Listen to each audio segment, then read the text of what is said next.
Thanks for tuning in. This is the first video on how to design a Fender Telecaster in Fusion 360. These videos are step-by-step tutorials, so it really doesn't matter if you're a beginner or a seasoned pro in Fusion. There should be stuff in here for everybody. If you want to see more of these videos, please press the subscribe button. And if you like the video, give it a thumbs up. We're going to start by making a scale, which will show us all the fret positions and the bridge and nut position. To do that, I'm using an add-in. So if I go to Utilities and Add-ins, I'm going to open up Fret Generator. Now this is an add-in made by Audiohotshot, and I'll include a link to his video on how to install that and use it. But basically, if I load the fret generator up, you can see it automatically generates a sketch. And nothing is constrained in the sketch because it's all blue. And a dialog box pops up giving me some options. So the scale length of a Telecaster is 25.5 inches. And number of frets is 22. And the width, I'm going to set the width a little bit wider than the widest part of the neck. So I'm going to set that to 2.25 inches. And then click on OK. And now that sketch is finalized. And if you look over in the browser, you can see that it's named sketch number 1. The first thing I'm going to do here is I'm going to make a new component. So I'll go back to the Solid tab, and I'm going to create a component. And I'm going to name that Scale. So the only thing that's going to be in this component is this sketch. So I want to move the sketch. I'm going to click on it and I'm going to drag it into the Scale component. And now if I open up Scale, you can see that that sketch is in there. If I hide it, you can see it. Okay. Now let's look and see where the origin is. It's at the end of this scale, but the head of the headstock of the guitar would be left, and I really want my headstock off to the right. So what I'm going to do is I'm going to actually edit this sketch. Now I'm looking straight down at it. I'm going to select the whole thing and hit M for move. And now I'm going to do a point-to-point move because I want to move this point to the origin. I would rather have the bridge kind of located in the center of the guitar body as my origin point instead of the top of the headstock. So I'm going to do a point-to-point move. My source point is here. My destination point is here. And then the entire sketch moves over. The second thing I want to do is I want to rotate this because I'm used to modeling with the neck on the right side and the body on the left side. So everything is still selected. I'll go into rotate. And now I need to select the axis to rotate around. So if I orbit up here, I can pick the Z axis. And then I can swing around. And I'll just type in -180 and hit enter. And now everything's oriented the way I would like it. But keep in mind, everything's blue here. This is not a constrained sketch whatsoever. So you can very easily accidentally move something like this. I'm going to undo that with Control Z. So what I'm going to do, I'm going to look straight over the top of it. I'm going to select all of this and use the fix constraint so that I can't accidentally move it. But before I do that, there's one other thing I want to do. There is a center line here, which is a construction line. I want to extend that so the center line goes through the headstock and extend it in the opposite direction so that it goes through the body. So one way of doing that is to just select the end point of the line and hit M for move. And now I'm going to move the point itself. And let's go 10 inches should be more than enough here. So now you can see that that construction line extends out beyond the scale. And I'll do the same down on this end. So I'll click on this point, hit M for move, start the move. This is going to be in a negative direction now. So I'm going to type in -15. Okay. So now we've got a nice long center line in addition to our scale. And now I want to use that fixed constraint. So I'm going to select everything in the sketch, and I will click on the fix icon. And now you'll notice that everything turned green and the center line turned orange. So I cannot now accidentally move stuff around in this sketch, which is great. So I'm going to finish the sketch. The next thing I want to do is actually pin this sketch, pin the component. So right now I can move the entire component around accidentally. So if I right click on this and ground it, I get a little pin that shows up next to scale. So now once inside the sketch I cannot accidentally move it, and if I'm outside the sketch I can't accidentally move the component. So that's pretty much the way I want it. I can collapse the browser down and move on to the next task, which is actually doing profiles at the 1st fret and the 12th fret, and then we will loft the neck from one to the other. So the very first thing I will do here is to actually create a neck component. But here I made a mistake. I'm going to cancel out of that, because before you make a component, if you want it at the top level, generally you should, not generally, you have to activate the top level. So I've activated my top level component. I create a new sketch, and now I'm going to call this neck. And I'm sorry, I said sketch, create a new component. Okay, so I have a neck component, and now I'm going to work inside of that, and that's determined by what's activated here. And since this is activated, if I created sketches or construction planes, they would all go inside this neck component. Okay, so I want to create a plane on this scale right here, but I want to do it straight up and down along the z-axis. So that's where I want to sketch this profile. So I'm going to use construct plane at angle, which takes the input of a single line, and then it allows you to set an angle. So I pre-selected fret 1, and now I just type in 90 degrees, and I have created a construction plane that is exactly where I want it at fret 1, and it's plumb, it's vertical straight over that fret. Now the next thing I want to do is bring in a drawing of the fret 1 profile. Now most guitar plans have fret 1 and fret 12 profiles, and this plan that I'm using does indeed have that. So I'm going to go to my Insert Canvas button, and I've already got a JPEG here that I cropped out of the big plan that is simply the fret 1 profile. And now the dialog box is suggesting that I click on a face, which I will do. And you can see now that if I pan over this way a little bit, we've got that drawing on the plane. Okay, so I'm just going to click OK, because the very first thing we need to do is calibrate this canvas to make sure that it's at proper scale.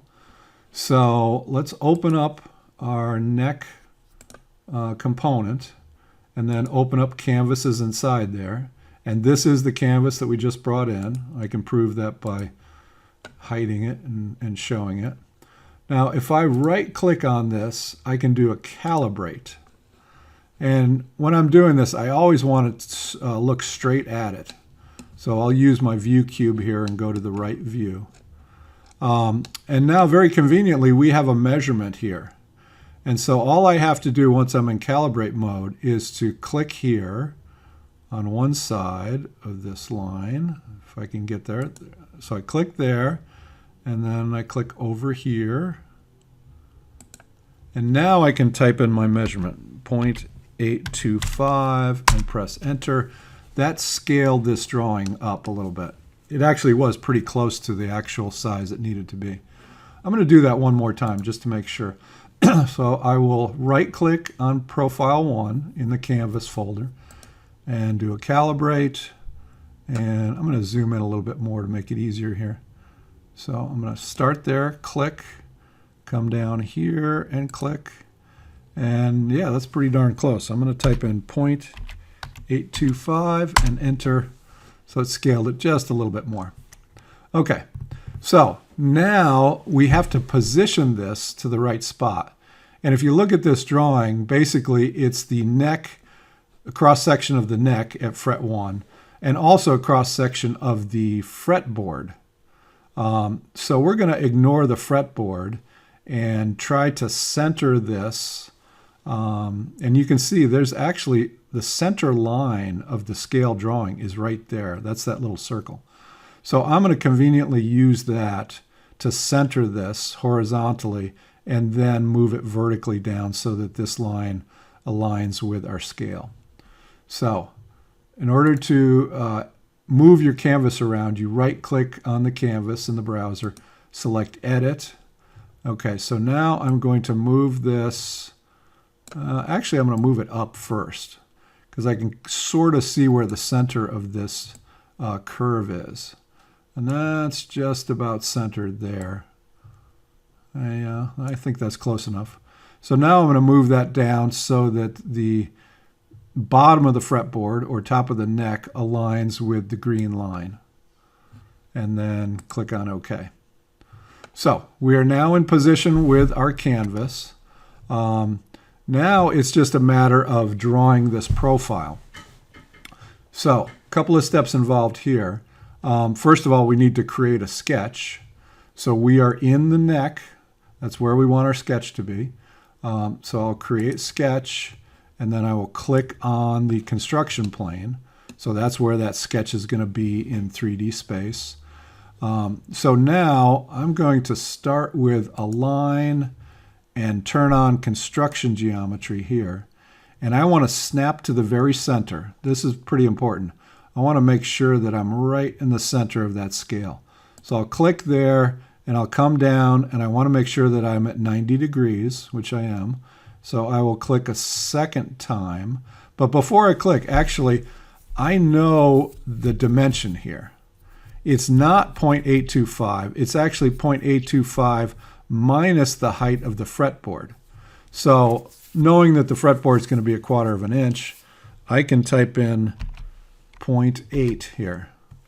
Or if you don't want to do the math, I could type in 0.825 minus 0.25 and hit enter.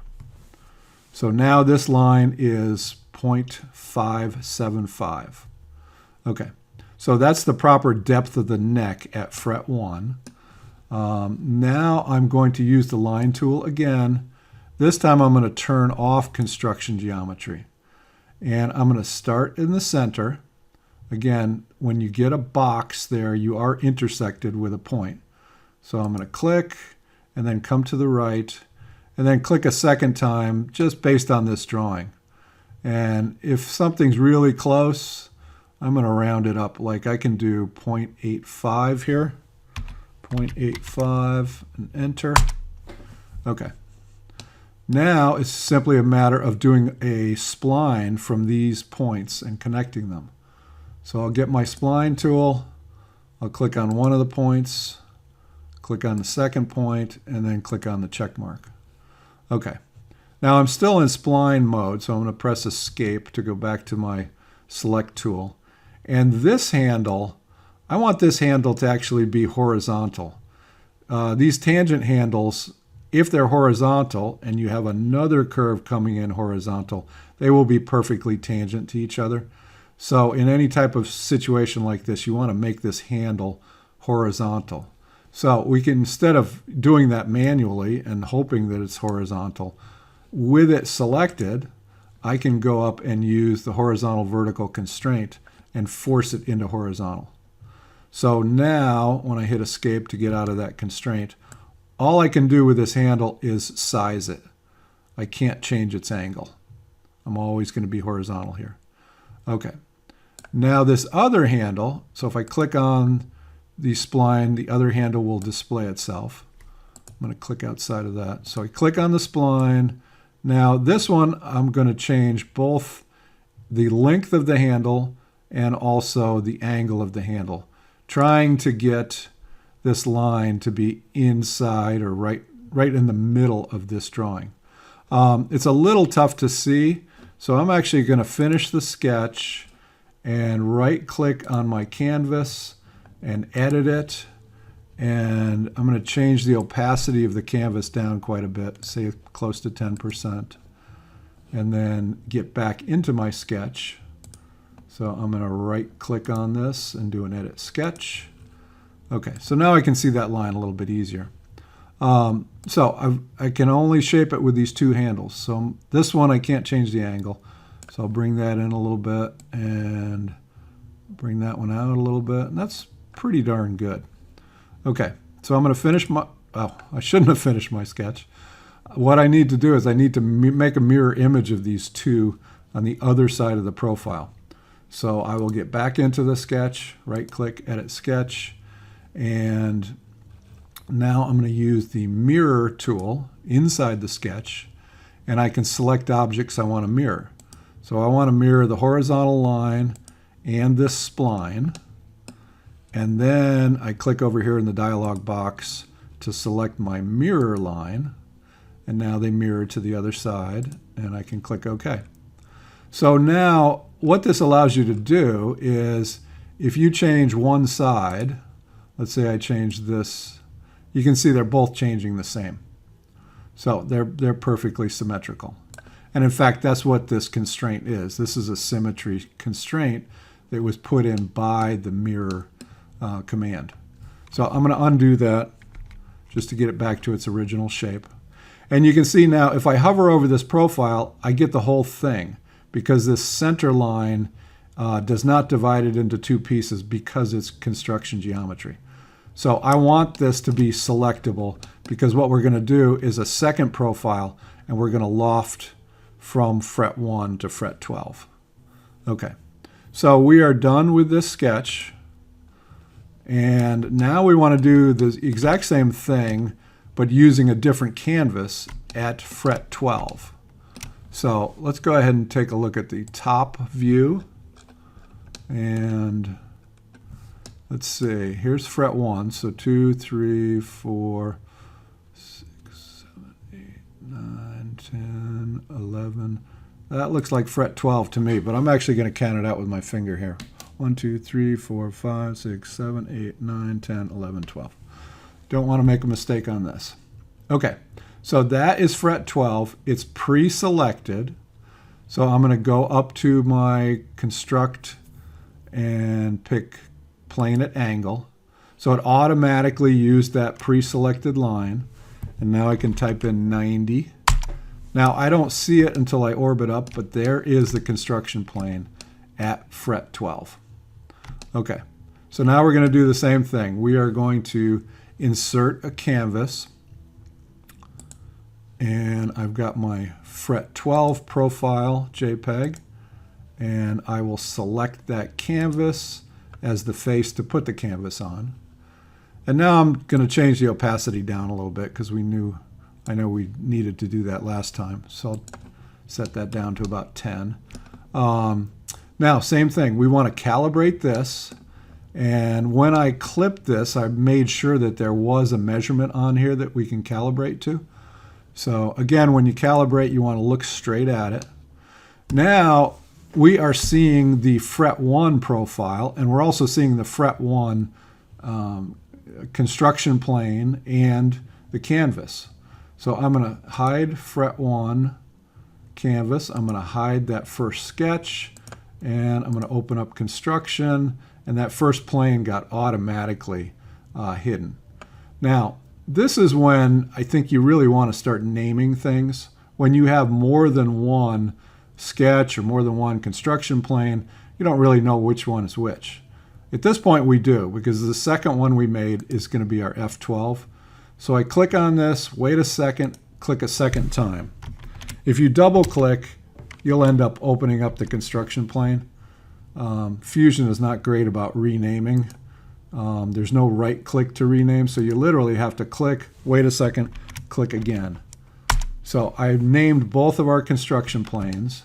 And let's just go off into 3D space here and make sure. So there's our fret 1 construction plane, and there's our fret 12. Okay, so fret 1 is hidden. Now, this sketch is our fret 1 profile, so I will click on that a second time and type in F1 profile. And our canvases got automatically named based on the name of the JPEG that got brought in, so we don't have to do any renaming there. Okay, so we've got our fret 12 construction plane made. We're going to, we've already got our fret 12 canvas inserted on that construction plane. So now we have to calibrate and move it into the right position. So in order to calibrate, again, we want to look straight at it. And now we don't see that fret 1 construction plane or canvas because it's all hidden. So we can, it'll be a little easier to calibrate at this point. All right, so to calibrate again, right click on the canvas, select calibrate, zoom in a little bit, and we're going to do 2 clicks. One there, and one there. Okay. And again, this was pretty darn close. 0.877, enter. Okay, so that has scaled it to the proper scale. Now we're going to do a move of our canvas. So we have to right click and select Edit Canvas. I'm going to move it up and then move it over so that it is approximately centered. Right about there. Then I'll move it down so that it aligns with our scale and click OK. All right, so now that is in position for us to draw over. So we're going to do the exact same thing we did last time. We're going to create a sketch. This time we will pre-select that plane. So I'm just clicking on the construction plane and creating a new sketch. You see it shows up here in the browser. I'm going to go to Line, turn on Construction, make sure I snap to that middle point, that center line, and then come straight down. And this is also going to be that 0.877 is our full depth here, but we want to subtract the fretboard. So I'll type in 0.877 minus 0.25, the thickness of the fretboard right in the middle of it. And that gives us our height of that construction line. So that establishes one of the points that we need to do the spline. Okay, so now we're going to turn construction geometry off, grab the line tool, snap to the center point again, make sure we're horizontal here, and this is about 1.05, I'd say. So I'm going to type in 1.05 and press enter, and then go up and get the spline tool, intersect here with a click, intersect, click, and then click on the check mark. Okay, so again, because we're going to mirror this, we want this handle to be horizontal. So we select the handle, go to the horizontal vertical constrain, and then escape out of that. Click on the line, allowing us to select this tangent handle. And that looks pretty good right there. Maybe make this a little bit bigger. It's the kind of thing you could just do all day and never get it perfect. So I'm not going to spend a lot of time with that. But if this is your actual guitar, you may want to spend a minute or two to get this exactly where you want it to be. Okay. All right, so now before I finish the sketch, I want to mirror these two to the other side. So this neck profile will be perfectly symmetrical. So I click on Mirror, and then I select the horizontal line, select the spline, come over to the dialog box, click on Mirror Line, select the mirror line, and then we see a preview. Now in this case, you can see that the drawing wasn't too accurate. I mean, this is perfectly symmetrical with the other side. That doesn't bother me. I mean, as long as we're in the center here and we've got a valid neck profile, I'm going to go ahead with that. Okay. And you can see that this is a selectable profile. Okay. So we are done with our sketch. Now let's go back over here and clean up a little bit. So we've got a second sketch here. So I'll click a second time, F12 profile, name that sketch. We've got our construction planes named. I think at this point we can hide all of our construction planes. So I'm going to turn them on at this level and turn it off at this level and collapse. We do want both of our profiles visible because we're going to do a loft from one to the other. So both of those are now visible. Our canvases, I'm going to turn them both on and then hide it at the top level and collapse that. Okay, so now we are ready to do our first solid body. And it's a loft operation. So I'm going to click on loft here. And basically, we're just lofting from one profile to the other. And you know what? I'm going to turn the scale off, or just hide the scale. And let's see, we've also got an origin showing here, but I'll ignore that for now. So I'm going to click on this loft, on this profile, and then click on the second profile. It doesn't matter in what order, but you can see that Fusion made a tapered neck, basically. And I'm going to click OK. And now if we open up bodies, we'll see that we have a single body in that folder. So I'm going to click twice on that and rename that neck. Now you may notice that I do all uppercase in the elements in the browser that I rename. It's an aid for me to see what I've named versus what Fusion has automatically named. Certainly not necessary. Okay, so now let's just clean up our everything a little bit. Actually, our sketches are hidden. I'm going to turn them both on at this level and hide them at the top level. And collapse our neck down. And the only other thing is to assign a material here. I have ash as my default material, so that's why we've got a wooden neck. You might not have that. But I'm going to press A to go to the appearance dialog box. And then I'm going to type in maple and search on maple. And let's see what we get. Now, if you get a little down pointing arrow here and you want to use that particular appearance, you need to click on that. And just in a matter of seconds, it'll download to your system. But I'm going to use this 3D maple unfinished.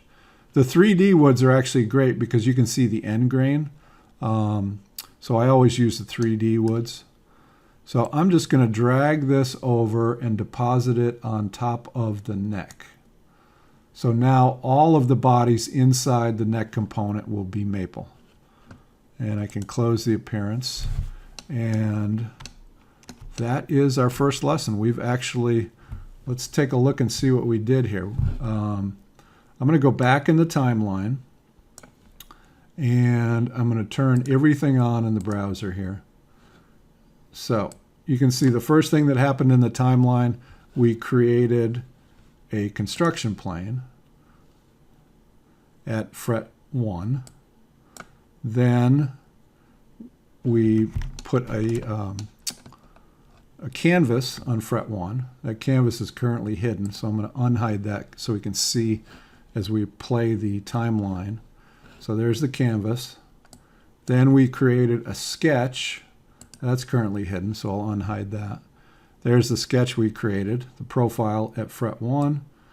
Then we created another construction plane, and we inserted a canvas on that, and then made a sketch on that of the fret 12 profile, and then extruded from one to the other. So that is video number 1 on how to design a Telecaster.